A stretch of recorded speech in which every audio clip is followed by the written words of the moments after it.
Okay, hi everyone. My name's PK, and here I have Aaron Day, who is a lawyer. He's based in Victoria, and he's done a terrific job of acquiring seven and a half. We'll get into why it's like an integer, not an integer, seven and a half properties since 2014, basically since he graduated university. So I posted in my Facebook group, hey, would anyone like to share their story for the betterment, education and inspiration of the entire community, whether you're a client or not? So Aaron's not a client of mine, but he's very graciously put up his hand to volunteer his time and take us through his property journey so we can all learn from things that he's done really well, things that perhaps he's made mistakes in, and things that he could kind of glean insofar as telling us what to do, what not to do to help expedite and accelerate our own property journey. So I really appreciate your time, Aaron, and thank you so much. Oh, thanks for having me, PK. And can I just say thank you for all your content that you publish free of charge. It's excellent resources, and I think I can speak on behalf of everyone to say that we appreciate it a lot and we get a lot out of it, Well, that means even a though I lot. haven't paid you a cent. Yeah, thank you. That means a lot. That does mean a lot. And like in my mind, I really kind of believe that like information, like I share, and then you have to reflect on it, information plus reflection. And then when you actually apply that, that's when you get results. And I mean, I don't know your story. I'll learn about it as we go through, but it sounds like that's exactly what you've done. You've not used a buyer's agent, you've not done any courses, but you've gleaned information probably from a whole host of sources. Yeah, You've for mulled sure. it over. You're obviously a very intelligent person. You're a lawyer. You've kind of thought about it. You've chewed upon it, and then you've actually put it into work. Surely there are ways in which you, in hindsight, would tell yourself, oh, maybe I should have done this or done that. But nonetheless, it's only when you take action that you actually get results. So I think that's the first thing that I just want to highlight. Maybe let's just start from the start, Aaron. Like, what kind of made you get into real estate investing in the first place? Because I mean, these days, it's easy to say, oh, this person bought five properties, that person bought seven properties, but it's actually a pretty big feat. And so you must have had some real solid why. Yeah, I suppose it's been something that's always interested me since I was a kid. Yeah, I didn't grow up rich by any means, not poor, but not rich. My dad, he lived on a war pension, so we didn't have investment properties or anything like that. But I was lucky enough that when we did move around, I was involved in that process of looking at what's something that someone wants in a property, what's an advantage of a location from just a PPR point of view, and that probably sparked an interest from a really young age. And it was always my goal upon graduating from uni that I wanted to buy a house. That was and I was probably more proud of my first house than I was of even graduating, as silly as that sounds. Yeah, I can definitely relate to that. And so that first house was that was an investment property, right? Yeah, that was here in Bendigo, sort of in a Bendigo, three bedroom. I didn't know what I was doing. Dad just said, "Oh, looks like it'd rent out well." I was like, "Okay, let's go."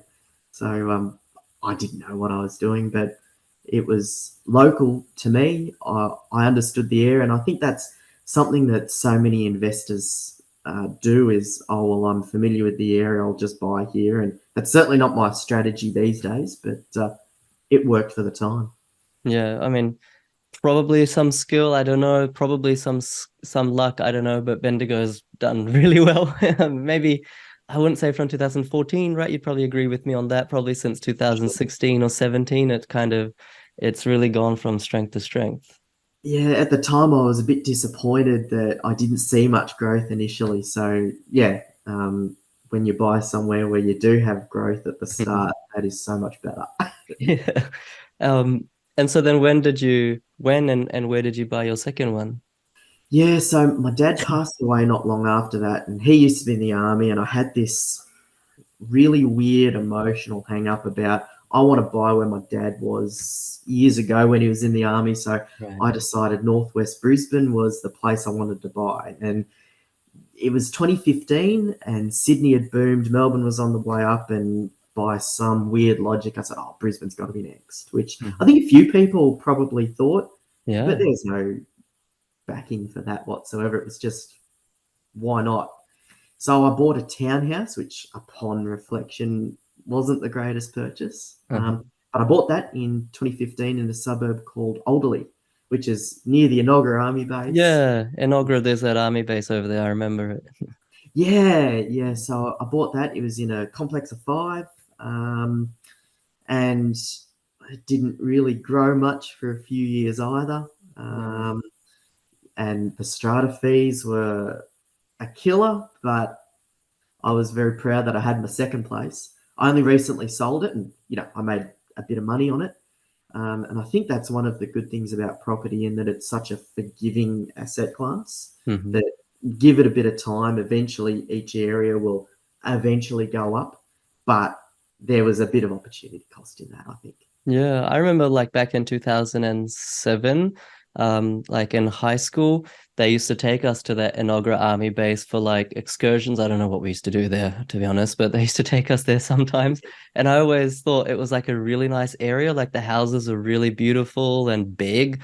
And I was Yeah, like, this looks completely different to a lot of other parts of Brisbane. But, just because it looks beautiful, just because the houses are big and where quote unquote rich people live, that doesn't mean that it has any better capital growth than any other place. And I agree with you. Back in 2014, 15, 16, like after Melbourne had boomed to some extent, Sydney had definitely boomed.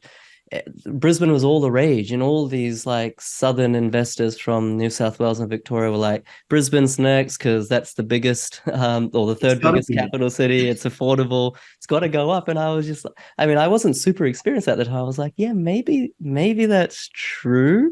Maybe that's true, but it never like no nothing happened. Just because something's affordable doesn't mean miraculously it's going to, spark into life. But you can be forgiven for thinking that way, because that was definitely the kind of thought in property industry from all professionals as well, back then. Do you still have that one in near Enoggera and Alderley? No, I sold the townhouse at the start of this year. Oh, So that's, yeah, you mentioned. And so you yeah, would have done pretty well just because by virtue of the last few years, it would have gone up a lot, right? yeah, I think I made just under 200, which I mean, 2015 could have done better, but better than doing nothing at all. Uh-huh. Uh-huh. Yeah, definitely. Definitely. Or if nothing else, now you had two properties, hopefully your confidence levels were going up that, it's not quite like buying vegetables, but at the same time, it's not Yeah.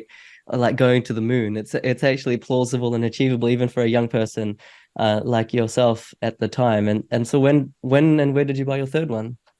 Yeah, so my third one, I wanted to buy on the Gold Coast. I was familiar with southeast Queensland. I'd grown up in Toowoomba, even though we live in Victoria. But it just didn't work out. I was going to go in with a friend, and no, it just didn't happen. So the next place that caught my interest was Hobart. Right. And I remember reading so much about Tasmania, their rental crisis, which the rest of the country's really only got recently, Hmm. but that was happening down there sort of 2017. Families, working families, living in tents at the showground.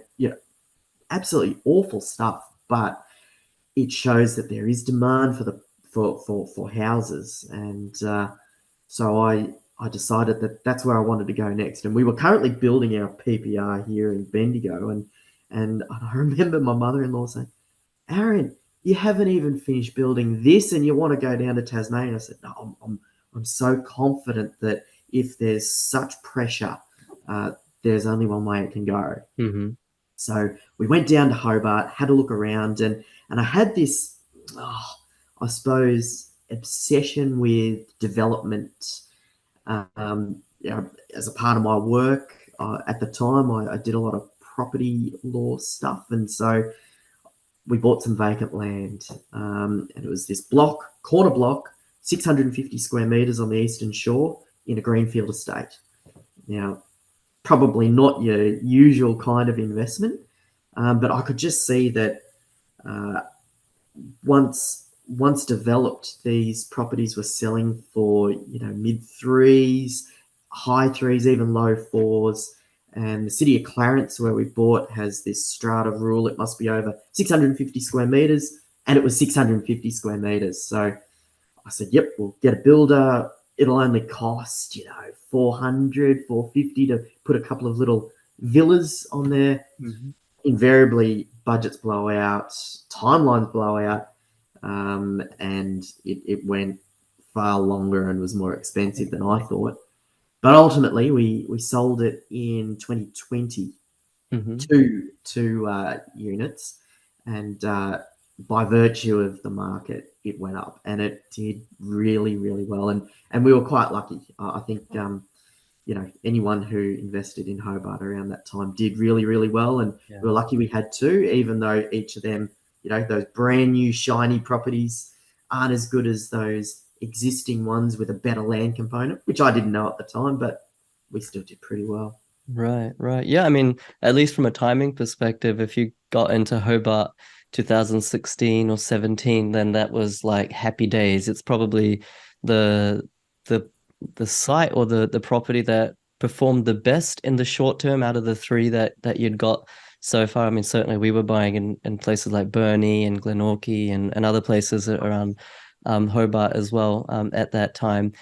I mean, it's funny you say that because, I think most investors, at least those that are ambitious, after one or two properties, you kind of I don't know if you get bored of just buy and hold property, but you kind of think, oh, the real money must be in development, the real money and how people are really exiting their 9 to 5 or getting like Yeah, chunky profits. That's in development.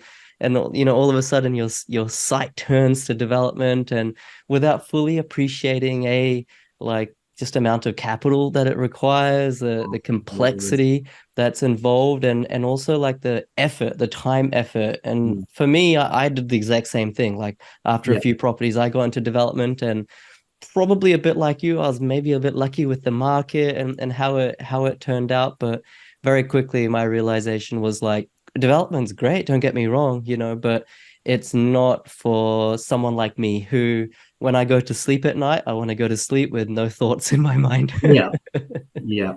And cash flow is a killer, and time is money, and it just took a long time, and you're just forking out more money, and the financing side is a bit more complicated. Yeah, but I was a sucker for it, and so a few months later, my best friend and we decided to do another one in Hobart. So all up, we had two development sites in Hobart Right. and 5 units, which I think drained us from a cash flow point of view. Capital gain at the end of it was fantastic, but Yeah. in between there, I think that is a bit of an opportunity cost too. Right, right, right. Did you go and like relocate for a period in Hobart from Victoria, or did you just manage this all interstate? Yeah, we both. My friend lived in Melbourne. I lived in Bendigo. We flew down every couple of months. Spoke to builders, surveyors. It was. I personally loved that side of things. I Uh-huh. don't think my friend did quite as much, but it was headaches. It was a lot of headaches. I enjoyed it, but yeah, it's not for everyone. And a greenfield development, I don't know whether that's still for me, even though we did all right. Yeah, well, the good thing that you did all right, but yeah, different strokes for different folks. But I'm glad you came out of that ahead. I think that's a very important thing, and I think like sometimes we actually reminisce back in 2016, 17, 18. Those were the days where it was easy to build, but Yes. even Oh, back no. then it wasn't easy. And I can tell you, anyone who's trying to do it now, it's like hats off to you if you can make a development like that work predictably and consistently. So yeah, the world has changed a bit. Maybe it will go back to how it used to be, but I remember complaining even back then about construction prices in Brisbane had gone up like 20% one year, I think like 2018. And I was complaining back then, but it's much worse now, obviously. Oh, yeah.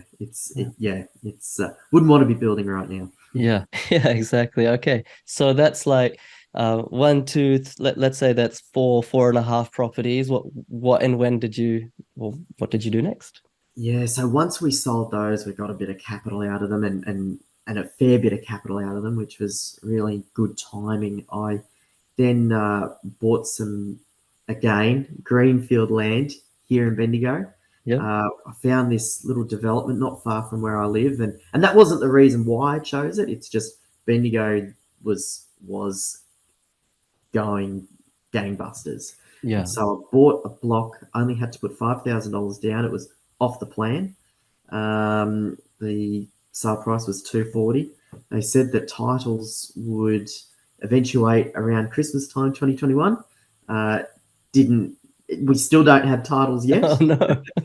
but at least it's worth, I think, about 340, 350. So that Okay. one's in the bag, I suppose, so long as I can settle it, and then I don't know what the plans are with it once that happens, but probably not building it this stage. Yeah, yeah. Maybe just get like a an architect or a draftsperson to do some drawings and sell it off as a house and land or something like that. Potentially, yeah. We also bought another block of land locally, which we did a two-lot subdivision. Titles still haven't eventuated for that either. So Okay. that's another huge risk and opportunity cost of development. It just takes a long time, especially through the COVID years. And yeah, we expect to make a good amount of money in that, but it's not for the faint-hearted. So that was in Bendigo as well. It was like Yeah. a large block that you're just splitting in two, is it? Yes, yeah, it is. Yeah, in a more established area, but yeah, the capital growth in Bendigo during COVID has done a lot of the heavy lifting there. It's Yeah. probably come back ever so slightly, Uh-huh. um, but you know, it's still been good. It's still been really Right, right, right. Yeah, yeah. Bendigo's been, yeah, it's sort of been a little bit lagging Ballarat. But Ballarat's come down a bit more than at Bendigo, I would say. But I think long term still very bullish. But right now is probably not the right time, and probably not last year either. But 2020, good. start of 2021, yeah, even places like California Gully, I think it's called, and Yep. other places we were buying. A lot of clients were buying there. So really, really good capital growth since then. It's kind of disappointing that even just a normal, like a large block subdivision and, like infill site, the council takes so long. I mean, that kind of just is the problem. The reason why we have a housing shortage, or one of the reasons, is planning from council and approvals take so long that it's just so hard to get more houses built. Yeah. I just think that it's a not only a federal issue, a state issue, but right down to local councils. And I mean, there's actually a lot of land released in Bendigo, if I can remember. I think especially on the sort of west side, there's a bit of land Fair release, bit. but Yeah. I'm not seeing so many houses being built. Yeah, and these bottlenecks, time and money are the killers for these sorts of projects, whether it's on a little scale like myself and my friends, or whether it's on a really big scale, broad acre development. It just is such a killer to have time and cost blowouts. So have you changed your strategy now in terms of like your most recent purchases? Are they more set and forget? Yeah, well, kinda. So the third purchase I made out of the profits from our Tassie developments was another property in Tasmania. Okay. We bought in Howrah, which is a little suburb on the eastern shore. Great place. But we bought from a deceased estate. This would have been December 2020, and again, I had this obsession with development. It was a corner block, 683 square meters. House is more towards the front, a 1961 build, and oh, gee, she's rough.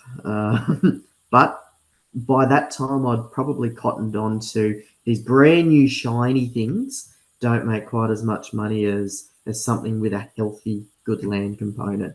So Right. the plan was to build in the backyard because it's on a corner block. Um, but we still own that, but remains to be seen whether building is feasible in the current market. But we've made good money on that as well. So it's just hold and see what happens. And because it's generating that cash, which the other ones didn't, we can hold and it's Hmm. not detrimental. Right. And how are you financing um well, because a lot of these are sort of greenfield sites or development sites, are you getting have like a specialized lender or are you just going through the big four banks? We've got a good mortgage broker. Hmm. A lot of the loans are through mainstream lenders. For a couple of the purchases, they were through those third tier, those uh, First Mac specialist or options. yeah, sure.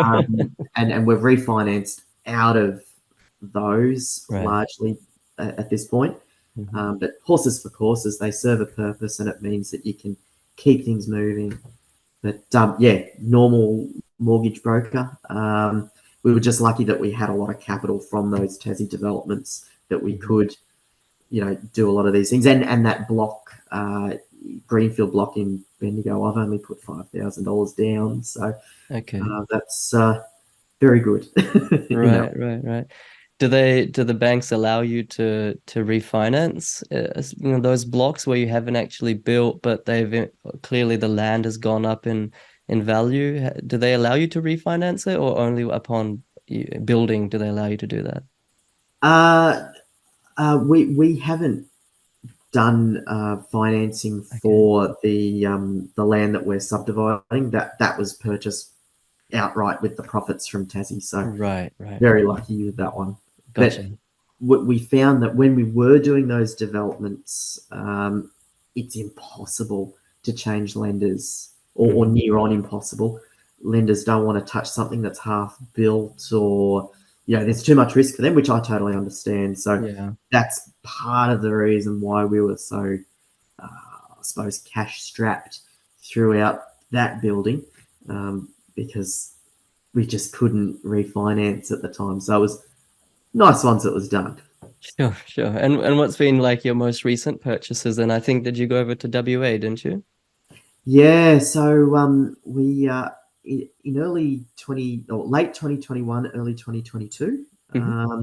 I discovered Perth, and I think part of that could have almost been coming across some of your content. I'm not Okay. not entirely I'll sure, take it. I'll take it. but yeah, we discovered Perth, and I'd never been to Perth before, and so we ended up buying sight unseen, which we did in Tassie. I did another purchase in Queensland, sight unseen, and now again in Perth. And I think that's one thing that I know you speak about a fair bit, and that a lot of investors are probably really worried about. But I come back to the point that what can I see that a building or pest inspector can't? If you study the areas, you understand the demographics, you understand good streets, bad streets. Just being on the ground probably doesn't change a lot, if anything at all. I like visiting them. I enjoy having holidays and seeing the places, but you don't have to. Yeah, And I yeah. learned that when we bought just before the borders opened in Perth. Right, right. Yeah, in fact, I'd even take it as far as to say I probably wouldn't have bought a couple of properties had I actually gone to the trouble of inspecting it myself at my own detriment because they've gone up a lot and they've done really well. But had I driven those streets myself, I probably would have told myself, I don't know if I want to live here. I don't Yeah, think I vibe with this area, and I probably wouldn't have gone ahead. But they've been like one of the most, some of the most fantastic deals that I've bought. So you have to take the emotion out of it. Like you said, let the building and pest inspector do their job, let the property manager do their job. And when you get those two people through, highly qualified people, then I mean, there's really no value that I can't speak for yourself, but there's really no value that I can add over and on top of that. And so you bought in Perth when they still had their borders shut, their state borders yeah. shut, which was, I mean, hindsight's a wonderful thing. Everyone would love to have bought there, but yeah, that is when I was talking about Perth a lot. Which suburb did you buy, and how much did you buy for it? Can you share a little bit of detail? Yeah, yeah. I bought in a suburb called Samson, which is, I think, the smallest suburb in Perth, and it's Hmm. in between Hilton and Cardinia. Okay. So inner south near Murdoch Uni, not far from Freo. We paid 671, so it's not something that you would call a cash flow property. But uh, we I really liked the fact that it was an older property. It was built in 1978, and Perth properties, if anyone's familiar with them, they're solid double brick. You know, people have this Yep. strange hang up about having to have something shiny and new, but no, it's solid, it's good. Yeah. It I estimate that it's probably gone up about 100,000 since we bought in January 22, and yeah, it's just been a great property. I've visited since a couple of times, which again you don't have to do. I Mm. enjoy doing, and yeah, it's just a ripper. Really Yeah, happy with nice it. one. I'm glad. I'm glad that that you got at least some asset over there because I think long-term portfolio, of course, everyone's got their own strategy, but in my mind, it's good to have some sort of stake in the ground in a upcoming city like Perth, Yeah, which is really shedding its old stigma, and I think in 20 years' time will be maybe even unrecognizable. And yeah, they don't build properties on the East Coast, certainly not these days like they used to in Perth 30, 40 years ago. So that's some of the most amazing. Yeah, I mean you can't get that level of build finish or quality these days unless you're paying, I don't know, I'm just making up a number, four enormous. thousand dollars a square meter or something. And that used to be luxury. Now it's just like Just normal. normal. Yeah. Yeah. And what's the future for you for yourself in terms of property investing? So like you've I feel that you've done a lot, like even though you've been doing it for almost 10 years now, you've done a lot of different strategies and you kind of backed yourself as well. It's not easy to go into development, but you've backed yourself, you've tested the waters. What's your strategy in terms of like why are you doing this over the next 10 years and how do you hope to achieve that? Yeah, I think more of a buy and hold is probably where we're going to. It's just so much simpler. The cash flow works out so much better. Recently, we purchased again in Perth with some close friends, and so that's how I've got the half property. Sure. We bought up at Heathridge Heathridge, yeah, near nice. Tulip. Yeah, It's a and good spot. oh, it's a fantastic spot. We bought in March this year. So I've still got a lot of faith in Perth. And, you know, if our biggest problem at the moment, though, is serviceability. Hmm. With interest rates going up, we've hit the serviceability wall, and hence why we're starting to, you know, go in with friends and that sort of thing. So I'm not really sure if there'll be too many more without offloading some of the others, but we'll see what opportunities present themselves. But the overall plan, I suppose, is um, I don't want to be doing the 9 to 5 until I'm 67 or whatever the age is these days. Hmm. And my wife's of the same thoughts. So, you know, I think in a capitalist system, you're either on this side of the ledger or that side of the ledger, and it may or may not be fair. That's not a question for me to answer, but uh, I think if you can, you know, if you don't have, you know, difficulties in your life or trauma or that kind of stuff, if you don't have those hangups, do whatever you can to be on the right side of the ledger because you know no one else is going to help you as much as what you can help yourself. So it's our plan that you know perhaps in a couple of booms in a couple of cities we'll be at the point where we will have that financial freedom and I'm hoping it's not too many years away and then you can choose to work rather than being forced to work and I think that'll be a far better place to be. Yeah, no, very well articulated. I mean, I echo what you're saying there. Well, we don't choose the game that we play, but we have to learn to play it because it's been given to us anyway, and the type of society. No, but don't get me wrong. I think Australia is the best country in the world. I am very grateful to be living here, but I think the way that the capitalist society is going, yeah, there's it's inevitable. There's going to be more and more and more haves, and there's going to be more and more and more have-nots. And I think, like they say on the aeroplane, you got to put the oxygen mask on yourself before you put it onto your child. I always thought that was weird. I was like, no, I think I'm going to do it on my son first. But they tell you to put it on yourself first.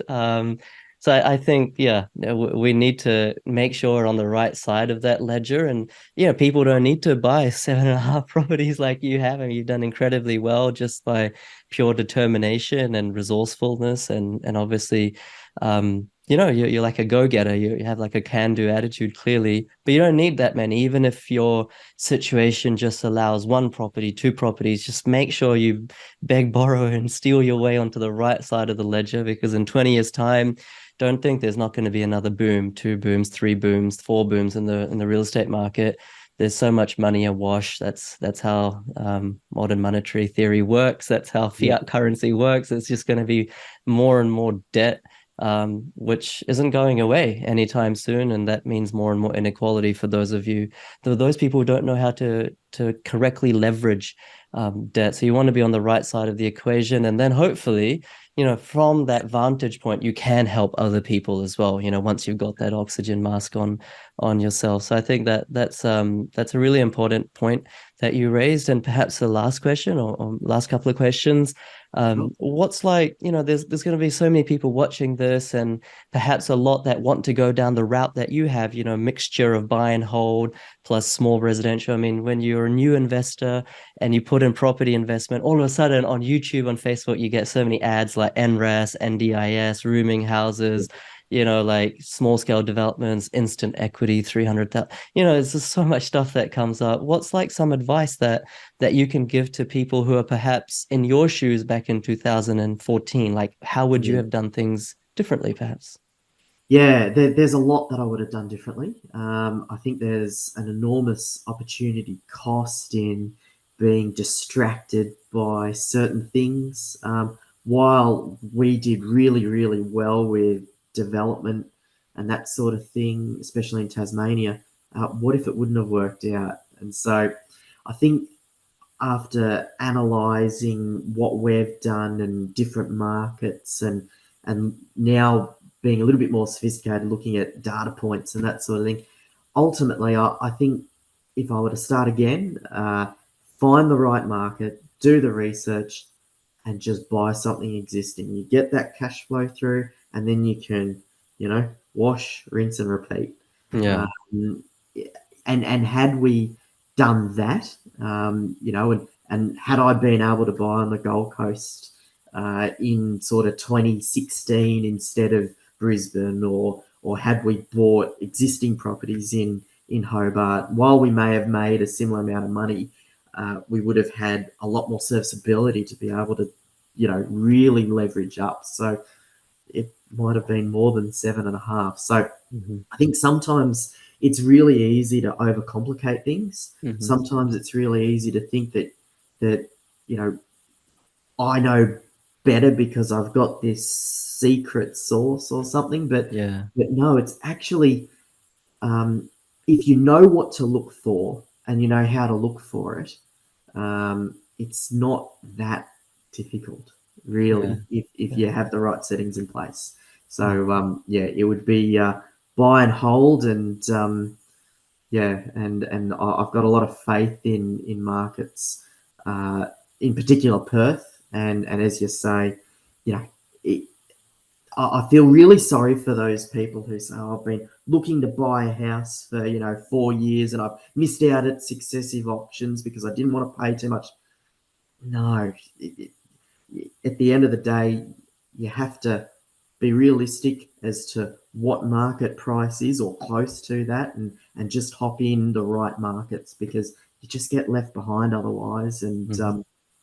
there's certainly places that will definitely boom. Perth is one of them, and one, probably two big lessons I've learned is that land to asset ratio is such an important factor, and then also regression to the mean. Hmm. No matter what happens, if it's, I'm not talking the back of Burke or anything like that, but if it's an economy that has a critical mass where people buy and sell on a regular basis, which is most places in Australia, um, eventually each place will have its place in the sun, Yeah. and I think that's Perth at the moment, and we've seen other places have that, and it's almost as though if you plot it out on a chart, which I've done 100 times, different places have their rises and then flatline, and then someone else will have their rise and then flatline. So riding those waves, I think, is something that's really important to research, understand, and I just smile to myself whenever someone says, "Oh, you have to buy in Sydney; it exceeds everywhere else." Well, maybe between about 2012 and 2022, but apart from that, no. Yeah. Well done. No, well said. Every place has its stay in the sun. And I think as you were saying, I was sort of thinking, property investing is simple for the simple and complicated for the complicated. I think the way that you're describing it, it suggests to me that I'm not saying you've got it all figured out per se, but you come across in a very straightforward and um, uh, well understood manner. You're describing things very simply. Every market will go up, right? It's just about making sure you time it. And like you said, I think to highlight, don't ignore cash flow. Capital growth, fantastic. We want capital growth. That's the engine, but we also need cash flow. And I think so many people, especially those who are like professionals, that maybe they're on good incomes, 200, 300, 400, 500K per annum. They sort of say, oh, to hell with cash flow. I just want to get my net worth up. But really, we want to preserve our borrowing capacity because if we preserve it through cash flow, then we can borrow more and therefore we can add more assets to our portfolio. And more assets means more of a base that will multiply. Therefore, your net worth will go up even more. So these are just very simple things, really, but I think it's uncommon sense. So thank you, yeah, for sharing that. I think it's going to help a lot of people. Lastly, was there anything else that you wanted to say before we wrap it up, Aaron? um, I just want to say a little bit of a story about our purchase in Brisbane in 2021. Hmm. I bought a place in Brisbane, and it was a hot market at the time, as you'd know. And I was keen on Brisbane. The plan was to sell the townhouse, get better land to asset ratio of buying a house on its own 405 square meter block. And so this particular property, built in 1930, come on the market on Tuesday afternoon. And I decided there and then, yep, this is a good property, good price, good location. It had all the fundamentals that I was looking for in the right suburb, and so I had the building and pest inspection booked within an hour of it being listed. Okay. Um, Inspection done, report completed. I put an unconditional offer in, and it was mine by Saturday morning. So, one lesson I think for people out there who are unsure of, should I jump in, should I not? If it's the right place, don't waste time. If you can get that unconditional offer in and have all those ducks lined up so you're not taking unreasonable risks, that you've already got all that sorted out, that is a really good place to be. And we Hmm. were very lucky that we were able to be competing with others, and there was 6 or 7 offers in at the time because Brisbane was crazy then. Yeah, being able to be unconditional without risk was, I think, a great place to be. Nice one. No, that's great advice. Yeah, I think if you're educated and you know what you want, and when you see it, then you can actually see this is exactly bullseye. This is exactly all the data lining up for me. This is what I want. I'm gonna move fast, and that's what you need to do in a hot market. But you need some education, like you had, and you built up over time to be able to have that confidence to pull the trigger. So that's some fantastic advice, Aaron. Thanks for sharing that. And I'll just finish off as well by saying, like, I think it's really awesome that you've come on and shared your story and so many, like, there's something to be said about being humble enough to say, yep, these are some of the mistakes I made and this is something I'd do differently. I think, that helps so many people fast track their property investing. And I hope everyone not only kind of, knowledge is like food. You have to swallow it, you have to chew it, you have to swallow it, and only then does it nourish your body. So hopefully this, doesn't just go in one ear and out the other. There's so many gold nuggets. Hopefully people can mull it over and really take action. If this interview serves to just help even 10 people take the next step, I think that's, achieved what its goal was. So I really appreciate you making time here on this. What is it today? Wednesday midday, Yep. out of your busy schedule. And very grateful. Thank you, Aaron. No worries, PK. Thank you, and thank you again for all your the won't say advice, the guidance that you provide for everyone out there off your own bat with no expectation of making any money from it. It's really really good stuff. Thank you. Oh, that's really cool of you. Thank you. That means a lot to me. And guys, I hope hopefully you enjoyed it. There's actually like more than 100 of these types of interviews, both from clients and also non-clients. I'm interviewing more and more non-clients because I think, everyone has a story to tell, and we can all learn from all sorts of people from different walks of life. So go and check that out on my YouTube channel and other platforms. I think, yeah, I honestly don't mind if you're doing the course or not, but it will really steer you in the right direction. So hit the subscribe button, hit the like button, and thank you for being with us. Thank you again, Aaron. Thank you.